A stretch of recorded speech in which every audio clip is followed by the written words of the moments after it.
Andiamo avanti perché parliamo di sanità, un intervento record, siamo a Castelfranco Veneto, un tumore all'intestino, una massa piuttosto grande, intervento record che ha salvato la vita ad una persona. Vi raccontiamo questa storia.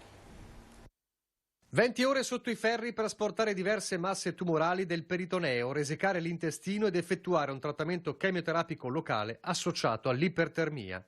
Ora, 6 mesi dopo quell'intervento complesso e all'avanguardia, il paziente sta bene, eppure quando era arrivato allo IOB di Castelfranco era considerato senza futuro.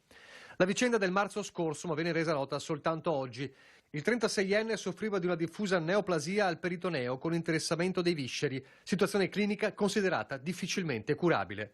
Ma l'equipe di chirurgia oncologica delle vie digestive dell'Istituto Oncologico Veneto, diretta da Pierluigi Pilati, ha studiato accuratamente il caso, decidendo per un intervento radicale.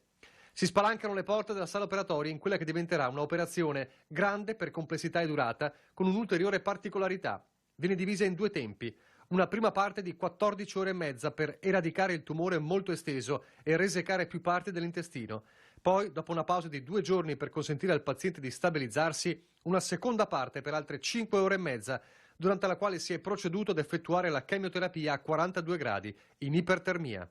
E ora, a distanza di 180 giorni, il paziente che tutti pensavano spacciato sta bene. Ci fermiamo pochi secondi di